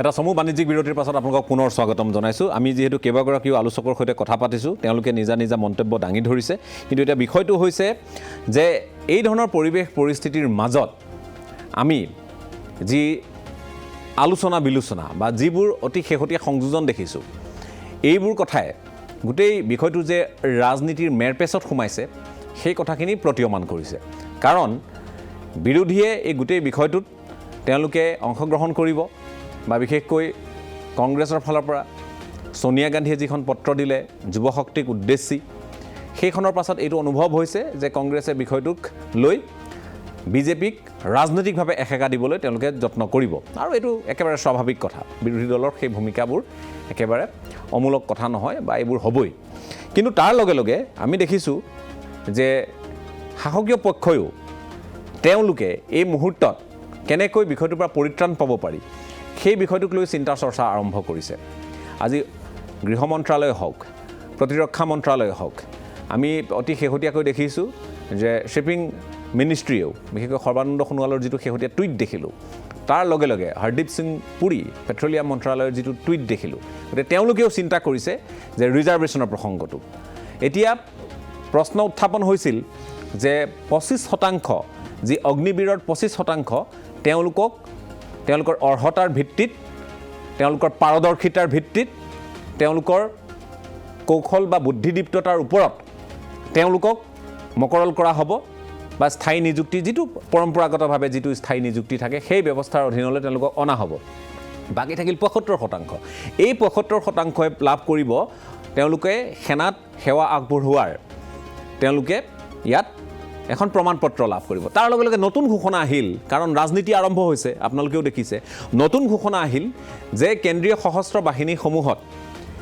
যিসমূহ আমি অৰ্ধসামৰিক বাহিনী বুলিয়ে কওঁ CRPF হওক বা আন যিসমূহ বাহিনী আছে বা লগতে অসম ৰাইফলছ ইয়াত আমি দেখিলোঁ 10% অৰ্থাৎ 25% সেইফালে এইফালে 10% 35% হ'ল তাৰপাছত নতুনকৈ আহিল যে প্ৰতিৰক্ষা দপ্তৰৰ অধীনৰ কেইটামান বিভাগত কোষ্ট গাৰ্ডৰ পৰা আৰম্ভ কৰি ইটো সিটো বিভাগত এনেধৰণে 10% তাত নিয়োজিত কৰা হ'ব অৰ্থাৎ 45% গতিকে ক্ৰমাৎ আৰু সৰ্বানন্দ সোণোৱালৰ বিভাগত শ্বিপিং মিনিষ্ট্ৰীত যদি ইয়াত জাহাজ বন্দৰতো যদি এটা পৰ্যায়ত নিযুক্তি দিয়া হয় বা পেট্ৰলিয়াম মন্ত্ৰালয়তো যদি এটা নিযুক্তি দিয়া হয় যদি 5%কেও ধৰোঁ 55% পাৰ হ'ব গতিকে থাকিল 45%।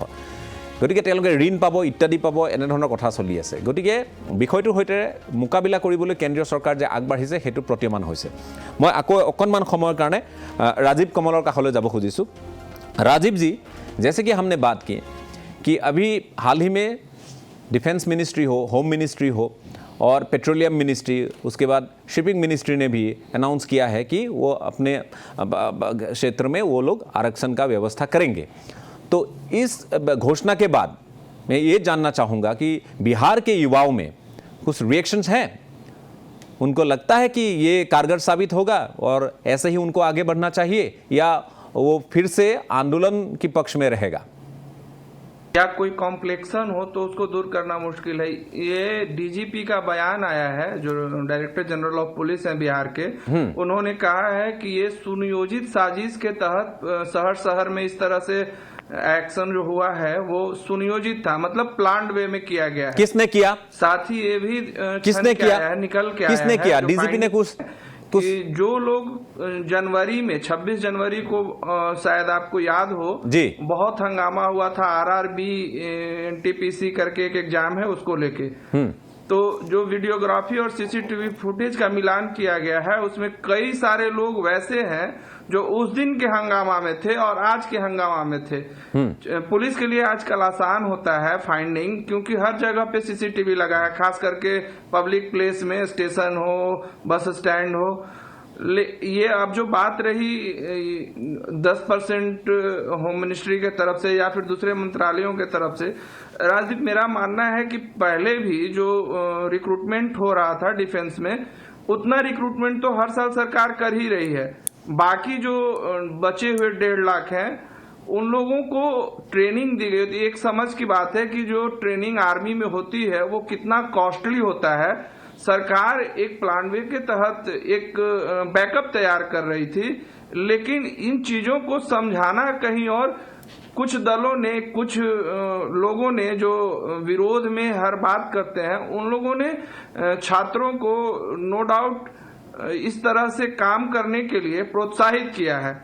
हालांकि जो छात्र बिहार के सभी वही है जो आपने बोला, वो बिल्कुल हम मान के चल सकते हैं आगे कि बिहार में ये षड्यंत्र के तौर पर ये आगे बढ़ा है, साजिश है। जी बिल्कुल, मैंने ऐसा नहीं कहा। डीजीपी जो डायरेक्टर जनरल ऑफ पुलिस है उन्होंने ये बयान दिया है कि ये फाइंडिंग है कि ये सुनियोजित साजिश है, मतलब प्लान करके किया गया है। कोई पॉलिटिकल पार्टी इसमें इन्वॉल्व है? देखिए अभी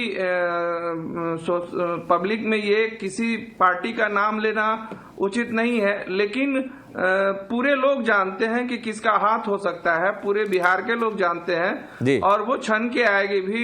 आज तो नेम्ड एफआईआर पटना में दर्ज हुआ है। नेम्ड एफआईआर मॉब के ऊपर, समझ लीजिए कि इसका मतलब कि पुलिस को पता है कि किन लोगों ने ये किया है। राजदीप, जो डैमेज हुआ है वो एक्सपेक्ट नहीं कर सकते। सैकड़ों करोड़ रुपए का डैमेज हुआ है, इतनी क्षति हुई है। बहुत सारा विजुअल आप नहीं दिखा पा रहे होंगे या बहुत लोगों के पास नहीं होगा, लेकिन जो डैमेज है वो बियॉन्ड एक्सपेक्टेशन है। ठीक, समझ में आ गया। आमी जेहेतु कथा पाति आছোঁ, মই আকৌ এবাৰ বৰঠাকুৰ ডাঙৰীয়া আপোনাৰ কাষলৈ আহিছোঁ। এতিয়া কথাটো হ'ল, ঠিক আছে, তেখেতেও কৈছে যে প্ৰতিবাদ আছে, প্ৰতিবাদৰ ভাষা গণতান্ত্ৰিক হোৱা উচিত, আমি কওঁ। প্ৰতিবাদৰ ভাষা ধ্বংসাত্মক হোৱাটো অনুচিত, সেইটো কথা কোৱা হয়। কিন্তু ইয়াত যিটো শক্তিয়ে এই কামবোৰ কৰিছে, কোনোবা শক্তিৰ প্ৰৰোচনাত কৰিছে নাই কৰা সেইটো বেলেগ কথা, কিন্তু যুৱ শক্তিয়ে কৰিছে, আটাইতকৈ ডাঙৰ কথা।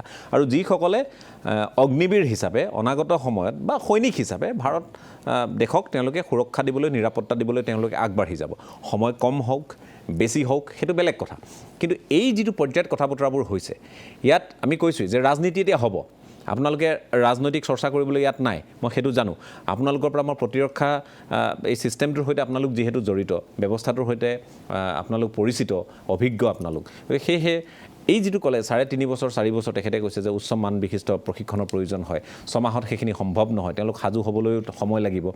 তাৰ লগে লগে এতিয়া আমি দেখিছোঁ ৰাজনৈতিক টোপ, এইফালৰ পৰা যদি কৈছে আমি আপোনালোকৰ লগত থিয় দিম, সুতৰ সৈতে যাব খুজিছে, আনফালৰ পৰা শাসকীয় পক্ষই কৈছে যে নহয় আমি এইটো গোটত এনেধৰণৰ এটা হাৰত ৰিজাৰ্ভেশ্যন দিম গোটেই বিষয়টো আচলতে যি পৰ্যায়ত আলোচনা হ'ব লাগিছিল যি পৰ্যায়ত এটা ষ্টেণ্ড দিব পাৰিব লাগিছিল চৰকাৰেই হওক বা বিৰোধীয়ে সেই ষ্টেণ্ডটো দিবলৈ সক্ষম হোৱা নাই নেকি বা ক'ৰবাত যদিহে দেশ মাতৃৰ প্ৰতি সেৱাৰ মনোভাৱ জাগৃত কৰাৰ চেষ্টা সেই চেষ্টাটোত বিফল হৈছে নেকি মই এইটোৱে ক'ব খোজোঁ পলিটিকেলি মই কথা ক'ব নোখোজোঁ কিন্তু ডেফিনেটলি এইটো হ'ব নালাগে যিটোখিনি ভাইলেঞ্চ হ'ল এই দুদিন এইটো আনকল ফৰ নকৰাকৈ কামখিনি কৰিব পাৰিব লাগিছিলে সেইটো এতিয়া যিকোনো পাৰ্টীয়ে বা কিছুমান এণ্টি ছ'চিয়েল এলিমেণ্টে এক্সপ্লইট কৰিব কিছুমান এনেকুৱা গণ্ডগোলত কিছুমান লিডাৰ থাকে তাহাঁতে আৰ্মিত যাব বা ক'ত যায় সেইটো চিন্তা নাই হুলস্থুলীয়া পৰিৱেশ এটা কৰিব খোজে যিটো এতিয়া এখেতৰ ষ্টেটমেণ্টৰ পৰা গম পাইছোঁ সেইটো আমাৰ কাৰণে খুব বেয়া হৈছে আৰু এতিয়া কোৱা দৰে আজি গধূলি পিছবেলা ইমান ইনচিডেণ্ট হোৱা নাই হোপফুলি এই ঘোষণাখিনিয়ে হয়তো সেইটো এটা ইম্পেক্ট কৰিছে ছেকেণ্ডলি মই দুটা কথা ক'ব খোজোঁ এতিয়া বহুতে কনচেশ্যন দিছে সকলোৱে দিছে মোৰ দুটা কথা কনচেশ্যন দিলে ইহঁতে এমপ্লয়মেণ্ট পাব যিটো 4 বছৰ মূৰত পাব কিন্তু মোৰ কথা হৈছে এই স্কিমটোৱে আমাৰ ডিফেন্সক শক্তিশালী কৰিব নাই যিটো কথা মই কৈ আছোঁ সেইটো কথা আমি আলোচনা কম কৰিছোঁ এই স্কিমটো কিহৰ কাৰণে আহিলে কাৰণ আমাৰ কি হয় ডিফেন্সৰ 50%ৰ কিন্তু আপোনাক ডাঙৰ কথাটো ক্ষমা কৰিব আপোনাক মাজত ধৰি মই ক'বলগীয়া হৈছে গোটেই দেশত আলোচনা সেইটোক লৈহে হৈছে যে দেশক শক্তি দিবনে নিদিয়ে সেইটো ডিফেন্স সেক্টৰৰ মানুহখিনিয়ে আলোচনা কৰিছে পৰ্যালোচনা কৰিছে টুইট কৰিছে বা ছ'চিয়েল মিডিয়াত লিখিছে সেইটো হৈছে কিন্তু এতিয়া যিসকল যুৱ শক্তি যিসকলে সৈনিক হিচাপে যাব খোজে তেওঁলোকৰ মাজত আলোচনাটো পেঞ্চনহে তেওঁলোকৰ মাজত কথাটো হ'ল চাকৰি নিৰাপত্তাহে গতিকে প্ৰশিক্ষণ বা দেশ সেৱা সেই পৰ্যায়লৈ যিটো পৰ্যায়ত আপুনি মই চিন্তা কৰিছোঁ কৈছে ঠিকেই আমি দেশ সেৱা কৰিবলৈ যাওঁ আমি ইয়াত আমাৰ বিহাৰৰ 28খন জিলা বা উত্তৰ প্ৰদেশৰ 13খন জিলাত এই ধৰণে তেওঁলোকে সেৱা আগবঢ়াই আহিছে তেওঁলোকৰ সংখ্যা বেছি পৰিসংখ্যা বেছি সেইটো পৰ্যায়তহে আলোচনাবোৰ হৈছে যে এতিয়া কংগ্ৰেছেওনো কি ক'লে পেঞ্চন নাই বা তেওঁলোকৰ নিৰাপত্তা নাই চাকৰিৰ স্থায়িত্ব নাই এইখিনি কথাহে আলোচনামূলক হৈছে ডেফিনেটলি সেইবোৰ কথা ভাল পইণ্ট ইহঁতৰ কাৰণে চিন্তা কৰিছে মোৰ পইণ্টটো বেলেগ কথা এইখিনি কৰিলে বা নকৰিলে আমাৰ ডিফেন্স কিমান শক্তিশালী হ'ব আগতে আমাৰ কি উইকনেছ আছিলে যিটো কাৰণে এই স্কিমটো ভাবিব লগা হৈছিল এটা উইকনেছ আছিলে খুব ডাঙৰ উইকনেছ আমাৰ হাত ডিফেন্স মিনিষ্ট্ৰী তাত পইচা নাই যিখিনি বাজেট পায় 50% পে আৰু পেঞ্চন দিয়ে প্ৰায় 54% যদি সেইখিনি কমাব পাৰে আমি টেংকছ কিনিব পাৰোঁ প্লেন কিনিব পাৰোঁ সেইটো এটা ভাল আইডিয়াটো ভাল কিন্তু মোৰ পইচা defence security of A country অকল আমাৰ নহয় আৰ্মি নহয় গোটেই দেশৰ কাম পইচা ৰেজ কৰা চিন্তা ভাবিব লাগিব কেনেকৈ কৰে ট্ৰুপছ কমাব কিবা কৰিব তেনেকৈ ভাবিব কিন্তু এই যিটো দিছোঁ না 4 মাহত মই আৰ্মিত কাম কৰিলোঁ বেলেগ বেলেগ ঠাইত কাম কৰিলোঁ 4 বছৰ 6 মাহ নৰ্মেল আমাৰ ট্ৰেইনিংটো 9 মাহৰ পৰা এবছৰ চলে জোৱানৰ কথা কৈছোঁ আমিতো 4 বছৰ ট্ৰেইনিং কৰি তাৰপিছতো ইউনিটত বহুত টাইম লৈছে এটা হেৰি হ'বৰ কাৰণে নিজৰ ষ্টেবল হ'বৰ কাৰণে বহুত লাগে আমাৰ 1000 ট্ৰুপছ জোৱান আছে বহুত ধৰণৰ বেলেগ বেলেগ ৰোল আছে সেইটো কৰিবৰ কাৰণে টাইম লাগে ইহঁতক 6 মাহ ট্ৰেইনিং দিলা 4 বছৰত অলমষ্ট প্ৰতি বছৰে 2 মাহ ছুটি পাব এনুৱেল লিভ এইটো কোৱা নাই কেজুৱেল লিভ পায় তাৰমানে প্ৰতি বছৰে 3 মাহকৈ ছুটি পাব সেইকাৰণে ইহঁতক ট্ৰেইনিং দিবলৈ কম হ'ব সেইটো চিন্তা কৰি আমি কৈছোঁ কি ইহঁতে এখন যুদ্ধ ফাইট কৰিবৰ কাৰণে যিটো কেপেবিলিটি লাগে সেইটো কম হ'ব মিনিমাম প্ৰশিক্ষণখিনি তেওঁলোকে লাভ কৰিব বেছিক প্ৰশিক্ষণখিনি লাভ এতিয়া কাৰ লাভ হ'ব ইহঁতে যদি গুচি আহে গভৰ্ণমেণ্টে ট্ৰেইন মানুহ পাই গ'ল কৰ্পৰেট ছেক্টৰে ট্ৰেইন মানুহ পালে ইনডাইৰেক্টলি তেওঁলোকৰ লাভ হ'ব সঁচা কথা কৈছোঁ ছেকেণ্ডলি কৈছোঁ চব কিন্তু ইমাৰ্জেঞ্চিত দেশৰ কাম নাহিবনে নহয় ইমাৰ্জেঞ্চি কথা শুনক আমাৰ ইমাৰ্জেঞ্চি 10 লাখ ফৌজ আছে আমি যাম ন ট্ৰেইন মানুহ 15 বছৰ কাম কৰি 36 ইয়াৰ্ছৰ ওপৰৰ হাজাৰ মানুহ আছে দে ৰেডি টু গ' আমি যাবও লাগিব অৰ্ডাৰ পালে এই 4 বছৰ কাম কৰা মানুহতকৈ কাক বিচাৰিব যেন ট্ৰেইন ফিট মানুহ 40 বছৰ তলৰখিনিক আমি যাব পাৰিব কাম কৰা 15 বছৰ এক্সপিৰিয়েঞ্চ তাহাঁতে যাব সেইটো মেন পাৱাৰ শ্বৰ্টেজ নাই ইহঁতে মেন পাৱাৰ এড কৰিব নোৱাৰে খুব এটা ট্ৰেইন নহয় আমি কেনেকৈ ল'ম কাইলৈ যদি মোক ল'ব কয় 4 বছৰ ট্ৰেইন কৰা মানুহ এটা ল'ম নে 15 বছৰ কাম কৰি অলপমান ভেটাৰান এটা মানুহ ল'ম সেইটো এটা কথা আছে নহয় সেইটো কথা মোৰ এটাই পইণ্ট 4 বছৰ শ্বৰ্ট এটা পাইলট প্ৰজেক্ট কৰিব লাগিছিলে কি এনেকুৱা এটা স্কিম কৰিম আমি 2 বছৰ চাওঁ 2 বছৰ মূৰত কি হয় 2 বছৰ নৰ্মেল এনৰলমেণ্ট হৈ হ'ব কিন্তু হেৰিয়ে কোৱাটো আমাৰ অকল এইটো স্কিমতে এতিয়া যিমান হ'ব এইটো স্কিমৰ থ্ৰু দিয়ে হ'ব ঠিক আছে। সেইখিনি মই কথাটো কৰিব কৈছোঁ খুজিছে, হয়। আৰু এটা কথা কৈছোঁ এমপ্লয়মেণ্ট কিন্তু এটা আমাৰ অসম চৰকাৰে বহুত এনাউন্স কৰিছে খুব ভাল কিন্তু এইটো নটিফাই কৰিব লাগে কি হ'ব বুলি লিখিত কাৰণ মুখেৰে নহয় নাই এতিয়া কাৰণ আমি কৈছে নাই হয় 84ত চিঠি এখন আছে 2% আৰ্মি মানুহক অসমত কাম দিম বুলি আৰু এতিয়া খুব ভাল কথা আমাৰ প্ৰেজেন্ট চিএমে আৰু বহুত এনাউন্স কৰিছে এইটো কৰিম সেইখিনি নটিফাই কৰিব লাগে এতিয়া সেই 35-36 ৰিটায়াৰ হোৱা মানুহকো আমি কাম দিবলৈ চেষ্টা কৰিব লাগে ছেকেণ্ড অপশ্যন হয় মই আজি ৰাজ্যতো কিছু প্ৰতিবাদ হৈছিল যোৰহাটত হৈছিল ৰহাত হৈছিল দুঠাইমানৰ প্ৰতিবাদ হৈছিল চেগা চুৰুকাকৈ মই আকৌ কৈছোঁ চেগা চুৰুকাকৈ হৈছিল মই এই মুহূৰ্তত অকণমান সময়ৰ কাৰণে আকৌ এবাৰ মই আমাৰ মাজত যিহেতু গোস্বামী ডাঙৰী আছে মই আপোনাৰ কাষলৈ আহিব খুজিছোঁ আকৌ এটা বিৰতি ল'ব লাগিব সময়ো কম হৈছে ক্ষমা কৰিব গতিকে এই কথাবোৰ যিখিনি কথা তেখেতে ক'লে যে এটা পাইলট প্ৰজেক্ট হ'ব লাগিছিল এটা নিৰ্ধাৰিত সময় আমি বাছি ল'ব লাগিছিল তাৰ পাছত আমি এইখিনি বলবৎ বা এক্সিকিউশ্যনত আমি যাব লাগিছিল তেনেধৰণৰ এটা কথা যিহেতু হৈছে আপুনি সন্মত নে সেই বিষয়টোক লৈ চাওক মই মোৰ নিজৰ কথা এতিয়ালৈ যিখিনি কথা শুনিলোঁ বহুতখিনি কথা নিগেটিভিটিত যাই আছে মোৰ এটা বিশ্লেষণ যিটো নিগেটিভিটিত যাই আছে let's look at the positive side না আমি কৈ আছোঁ কেৱল 4 বছৰ বাট ইজ নট 4 বছৰ 4 বছৰত এটা ইনিচিয়েল এটা চিলেকশ্যন হ'ব তাৰে পিছত দে R eligible to apply for permanent cadre hetu soli thakibo why not they will do as good as any other soldier number 2 etia kunbai kobo khuje je ei training to etia bahut reduce ho jabo যি সকলে এই 2 বছৰ study কৰিছে they would have taken this also' into consideration যে আমি এতিয়া training যিটো syllabus আছে সেইটো অলপ কনডেন্স কৰি সেই একেটা বস্তুৱে ফিজিকেলি বা এতিয়া চিমুলেটৰ চিষ্টেম ব্যৱহাৰ কৰিব কৰি পেলাই সেই একেধৰণৰ ট্ৰেইনিঙে সিহঁতক দিয়া যাব প্লাছ যিটো ইউনিটত 4 বছৰ থাকি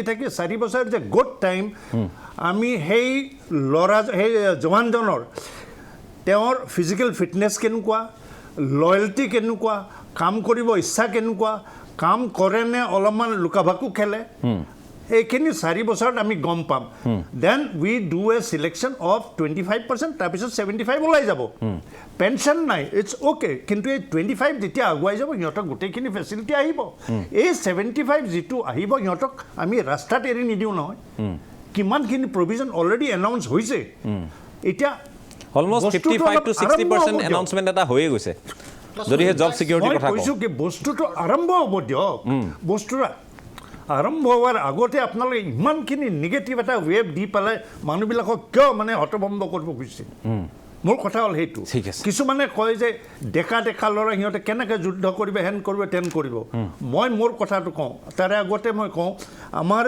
যিবিলাক ভেৰি হাই যিবিলাক আমাৰ এৱাৰ্ড পাইছে পৰমবীৰ চক্ৰ বগেৰা আমাৰ অফিচাৰৰ ভিতৰত একেবাৰে এবছৰ চাকৰি নোহোৱাকৈ অৰুণ ক্ষেত্ৰপাল পৰমবীৰ চক্ৰ পাইছে লাঞ্চ টাইম মই তেখেতৰ নামটো নাজানো ৱৰ্ল্ড ৱাৰত ভিক্টৰিয়া ক্ৰছ পাইছে it is not basically the service it is the mentality of that individual আমি সেইটো জানো আমি যিবিলাকে ছাৰ্ভিচ কৰিছোঁ ঠিক আছে আমি মই কেতিয়াও ভাবা নাছিলোঁ এতিয়া মই মোৰ নিজৰ ইণ্ডিভিজুৱেল কথাটো কওঁ মই কেতিয়াও ভাবা নাছিলোঁ যে মই এটা চিয়েচেন গ্লেচিয়াৰ যেনেকুৱা বস্তু এটাত মই প্ৰথম I was in the first batch 84তে মই গৈছোঁ ঠিক আছে I didn't know' anything but I knew কি এইটো এটা মানে সাংঘাতিক জেগা এটা তাতে গৈছোঁ আমি 10 দিন খোজ কাঢ়িছোঁ যাই পেলাই আমি পোষ্টত পাইছোঁ তাতে আমি ঠাণ্ডাত আমি -55 ডিগ্ৰীত আছোঁ তাতে চিয়েচেন গ্লেচিয়াৰত কেনেকৈ আছোঁ মই এটা ইণ্ডিভিজুৱেল মোৰ মেণ্টেল ষ্ট্ৰেংথ আছে বা মোৰ লগত যিবিলাক গৈছে সিহঁতৰ মেণ্টেল ষ্ট্ৰেংথ আছে চ' ইট ইজ নট ডেট সকলোৱে মানে এনেকুৱা মানে ঢিলা হৈ যাওঁ কি কৰিব কি নকৰিব ডোণ্ট লেটছ ক্ৰিয়েট নিগেটিভিটি সেনালৈ যোৱা মানে আপুনি এটা মানসিক শক্তি লৈ যাব লাগিব আৰু সেই মানসিকতা আছে কাৰণে আপুনি সেনা বাহিনীৰ ঠিক আছে সেইখিনি কথাও আছে মই আকৌ আহিম আপোনালোকৰ কাষলৈ বাকীসকলৰ কাষলৈ আহিম সময় একেবাৰে সীমাবদ্ধ যিহেতু মই এটা বাণিজ্যিক বিৰতি ল'ম সৰু বাণিজ্যিক বিৰতি তাৰপিছত আকৌ আহি আছোঁ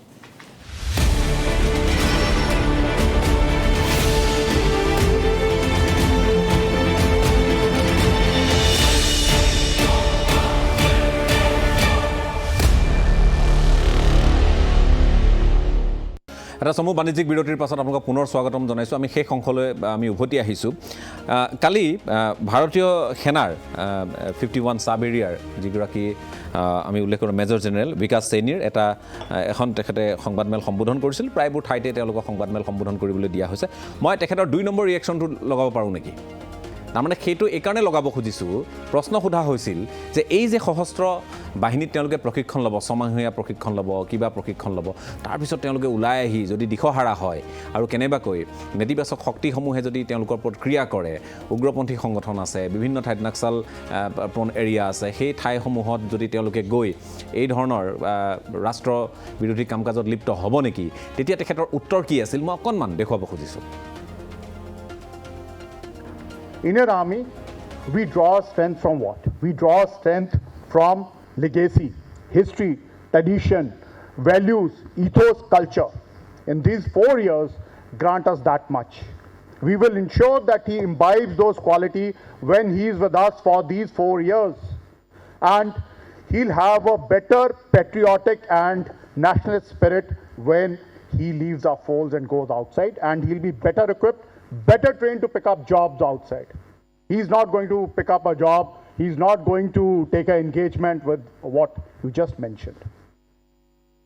So please have faith. ঠিক আছে, তেখেতে এইটো স্পষ্টকৈ কৈছে যে ভাৰতীয় সেনাত এবাৰ মকৰল হোৱাৰ পিছত মানসিকতা হওক, তেওঁলোকৰ যিকোনো ধৰণৰ চিন্তাৰ চৰ্চা হওক ৰাষ্ট্ৰহিতৰ কাৰণেই হয় আৰু তেওঁলোকে ইয়াৰ দ্বাৰা সমৃদ্ধ হ'ব।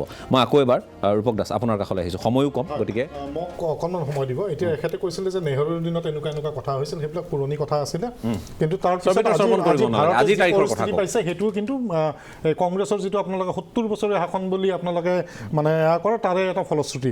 এতিয়া আপোনাক মই 3টামান কথা সুধিব বিচাৰিছোঁ। প্ৰথম কথা হ'ল এই যিটো কথা ওলালে যে আৰ্মিত চাকৰি 4 বছৰ কৰি অহাৰ পিছত যি 75%, 25%টো থাকি গ'ল বাৰু, যি ওলাই আহিব তেওঁলোকে কালি দিশহাৰা হ'ব পাৰে নেকি? আৰু যিহেতুকে নৰ্থ ইষ্টেই হওক বা তেওঁ ক'লে আমি শুনিলোঁ। তাৰপিছত আজি যিবিলাক ক্ষয় ক্ষতি হ'ল এইবিলাকৰ দায়িত্ব কোনে ল'ব? তৃতীয় কথা হ'ল তেওঁলোকৰ হাতত এই যে 6 মাহ ট্ৰেইনিং ল'বলৈ দেশ কিমান সুৰক্ষিত হ'ব, সেইটো এটা ডাঙৰ কথা, যিটো ইতিমধ্যে ৰঞ্জিত বৰঠাকুৰ ডাঙৰীয়াই কৈছে। তৃতীয় কথা হ'ল অনাগত দিনত এনেকুৱা হ'ব পাৰে নেকি যে ভাৰতৰ কোনো ধনাঢ্য ব্যক্তিয়ে আৰ্ম ছিকিউৰিটি ফ'ৰ্চেছৰ এটা বিজনেছ ষ্টাৰ্ট কৰিব আৰু এই ট্ৰেইন মানুহবিলাকৰ কাৰণে এইটো ট্ৰেইন কৰিবলৈ বহুত টকাৰ প্ৰয়োজন, এইটো এটা স্কিম বিহাইণ্ড দ্য স্ক্ৰীণ ক'ৰবাত আছে যে 4 বছৰ তাত ট্ৰেইন হৈ আহিব, ওলাই অহাৰ পিছত এই মানুহবিলাকক লৈ আমি আৰ্ম ফ'ৰ্চেছ এটা মানে কেনেকুৱা আৰ্ম ছিকিউৰিটি ফ'ৰ্চেছ যিটো হয় সেই ধৰণৰ ছিকিউৰিটি, যেনেকৈ আমি ছিকিউৰিটি দেখোঁ হয় প্ৰাইভেট ছিকিউৰিটি, তেনেকুৱা হ'ব নেকি যে বেংকত হওক বা কোনোবা ধনাঢ্য ব্যক্তি বা কোনোবা ফিল্ম ষ্টাৰ হওক, কোনোবা হওক, কাৰোবাক যদি পাৰ্চনেল ছিকিউৰিটি লাগে, এই ধৰণৰ বস্তুবিলাক তেওঁলোকে পিছত প্ৰভাইড কৰাৰ কাৰণে এইটো এটা চৰকাৰী পৃষ্ঠপোষকতাত প্ৰশিক্ষণ দি ভৱিষ্যতে সেই মানুহবিলাকৰ হাতত এই ওলাই অহা 75%ৰ পৰা সিংহভাগ তাতে যোৱাৰ পোষকতা কৰিব নেকি বা নকৰিব, এই নিশ্চয়তাটো চৰকাৰী পক্ষই দিব পাৰিব নেকি? তৃতীয়, তাৰপিছত মই লাষ্ট কথাটো সুধিব বিচাৰিছোঁ। কৈছে যে চব আমি ৰাজনীতি কৰিছোঁ, নহয়, ৰাজনীতি নহয়। আজি এই বিক্ষোভ হৈছে কাৰণে আজি এই যে আপুনি ক'লে অমুকত আজি 10%, অমুকত 5%, এই যে কথাবিলাক আহিল, বিভিন্ন মন্ত্ৰালয়ে তেওঁলোকক দিম বুলি ক'লে, এই কথাখিনি প্ৰথমতো ক'ব পাৰিলে হয়, নক'লে কিয়? আজি বিৰোধী শক্তি হিচাপে ভাৰতবৰ্ষত আমি বিৰোধ কৰাৰ কাৰণে বা যিবিলাক বিক্ষোভকাৰীয়ে বিক্ষোভ প্ৰদৰ্শন কৰিছে তাৰ ফলশ্ৰুতিত আজি চৰকাৰখন শংকিত হৈছে, কাৰণ এই চৰকাৰখনে কাৰো কথাই নুশুনে। এখন স্বেচ্ছাচাৰী চৰকাৰ হিচাপে তেওঁলোকে একনা একত্ববাদ কৰি পেলাই চলাই আছে, সেই কথাখিনি ইতিমধ্যে বহু ক্ষেত্ৰত প্ৰমাণ হৈছে। সেইকাৰণে তেওঁলোকে আজি ভীতিগ্ৰস্ত হৈছে, আৰু ভীতিগ্ৰস্ত এইকাৰণে হ'ব লগা হৈছে এই বিক্ষোভৰ কাৰণে, আৰু বিক্ষোভৰ পৰা তেওঁলোকে এটা শিক্ষা লৈ তেওঁলোকে আজি এইখিনি কথা কৰিলে। কিন্তু এই কথাখিনি যদি তেওঁলোকে এই স্কিমটো আনতেই প্ৰথমতে যদি ক'লে হয় যে ইয়াৰ যিখিনি 75% ওলাই যাব তেওঁক আমি ভাৰত চৰকাৰৰ বিভিন্ন মন্ত্ৰালয়ত দিম, তেতিয়াহ'লে আজি এই ক্ষয় ক্ষতি নহ'ল, এই উত্তপ্ত থাকিব। কি কৈছে? এতিয়া কংগ্ৰেছৰ মুখ বন্ধ হ'বনে প্ৰতিবাদ অব্যাহত থাকিব? চাওক, আমি প্ৰতিবাদ বিৰোধী হিচাপে আমাৰ কথা হৈছে আমি ন্যায্য প্ৰাপ্তি নোপোৱালৈকে আমাৰ প্ৰতিজন নাগৰিকৰ আমি জানো ডেমক্ৰেচিৰ মেইন ফৰ্মুলাটোৱে আজি এই চৰকাৰখনে ভাইলেট কৰিছে। ডেমক্ৰেচি আছিলে কি? Rule of the people for the people by the পিপুল।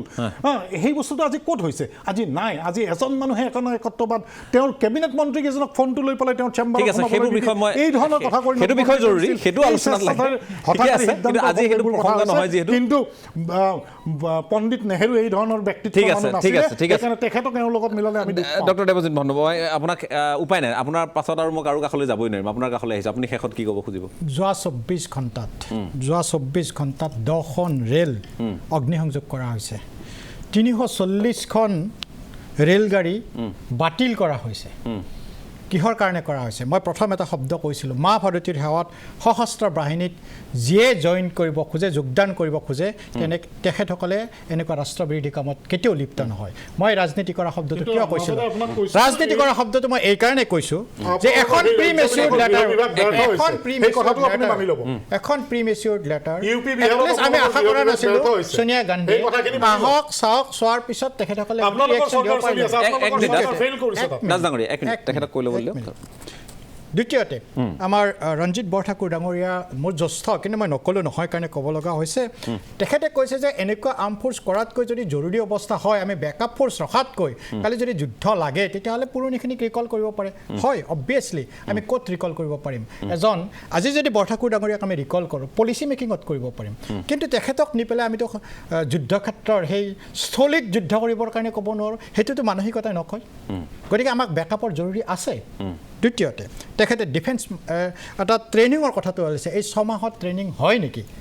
মই এটা কথা কওঁ যে চাওক, যেতিয়া আমি 4জনৰ ভিতৰত এজন ল'ম বুলি কৈছোঁ, ঘোষণা কৰা হ'ল, আপুনি তথ্যটো দিছে যে 55% ইতিমধ্যে ল'ব, তাৰ ওপৰত তেখেতলোকক অলমষ্ট নিয়াৰ এবাউট 12 লাখ পাব, যাৰ জৰিয়তে তেখেতসকলে নিজাকৈ এটা ষ্টাৰ্ট কৰিব পাৰিব। এতিয়া মই আহিছোঁ ট্ৰেইনিঙৰ কথাটো। 4 বছৰ তেখেতে মা ভাৰতীক সেৱা কৰাৰ কাৰণে যিজনে এই অগ্নিপথৰ জৰিয়তে ৰিক্ৰুট কৰা হ'ব, তেওঁতো 4 বছৰ ট্ৰেইনিং হ'ল। আমি যদি ট্ৰেইনিং বুলিও ধৰোঁ, 4 বছৰ পিছত তেখেতে যেতিয়া সশস্ত্ৰ বাহিনীত পাৰ্মানেণ্ট কেডাৰ হিচাপে জইন কৰিব, তেখেতসকলে এজন পৰিপক্ক সৈনিক নহ'বনে? আন এটা কথা, হয় আমি বিৰোধ কৰিব পাৰোঁ, আমাৰ 1996ৰ এমপ্লয়মেণ্ট ৰাইটছ এক্টে আমাক সেইটো অধিকাৰ দিছে, কিন্তু আমাৰ সংবিধানে এইটোও কৈ থৈছে যে ভাৰতীয় সংবিধানৰ 4ৰ্থ দফাৰ ক শাখাত আপুনি সংবিধানভাৱে প্ৰতিৰোধ কৰক, কিন্তু আপুনি ৰাষ্ট্ৰৰ কোনো ধৰণৰ সম্পত্তি ধ্বংস কৰিব নোৱাৰে। গতিকে প্ৰিমেচিউৰ্ড লেটাৰখন দিয়াৰ আগতে মই কংগ্ৰেছৰ সভানেত্ৰীগৰাকীৰ হয়তো আশা কৰিলোহেঁতেন, চাই পেলাই জনসাধাৰণক আগবঢ়াই নিয়া, আমাৰ দেশৰ সাৰ্বভৌমত্ব সদায় প্ৰথমত ৰাখিব লাগে, তাৰপিছতে বাকীখিনি কথা। মই সকলোকে ধন্যবাদ জ্ঞাপন কৰিছোঁ। আপোনালোকে নিজা নিজা মন্তব্য, নিজা নিজা পৰ্যবেক্ষণখিনি আমাৰ সন্মুখত দাঙি ধৰিলে, আমাৰ দৰ্শকসকলেও গম পাইছে, আৰু গ্ৰাফিক্সৰ জৰিয়তে আমি আপোনালোকক দেখুৱাবলৈ যত্নও কৰিলোঁ যে অগ্নিপথ কি, অগ্নিবীৰ কি। এতিয়া আপোনালোকে মানক নামানক, ভাল পাওক বেয়া পাওক, সমৰ্থন কৰক বিৰোধিতা কৰক, সেয়া জনাৰ্দনলৈ এৰিছোঁ। কিন্তু এই কথাও আমি উল্লেখ কৰিব লাগিব, যিটো ৰূপক দাস ডাঙৰীয়াও কৈছে যে আমেৰিকাত 80% প্ৰতি 8 বছৰৰ মূৰে মূৰে তেওঁলোকে অৱসৰ গ্ৰহণ কৰে সেনাবাহিনীত।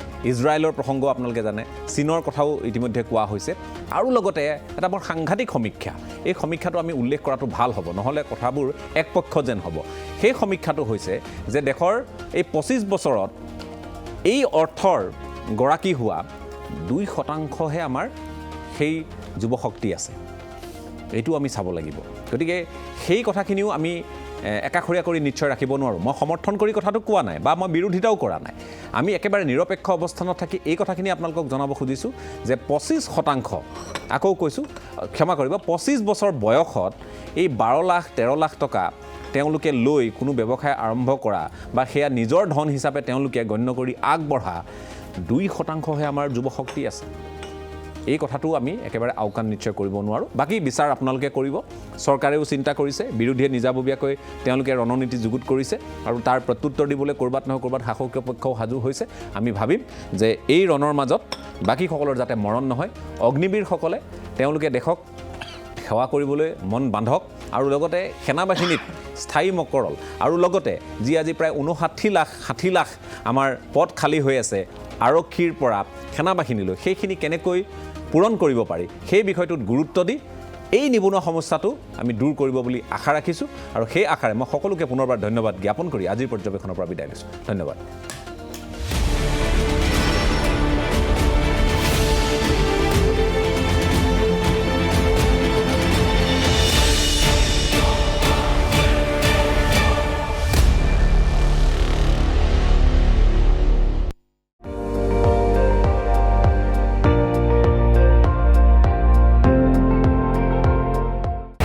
আপুনি চাই আছে ND24 সৰ্বশ্ৰেষ্ঠ নহয় সৰ্বোত্তমৰ দৌৰত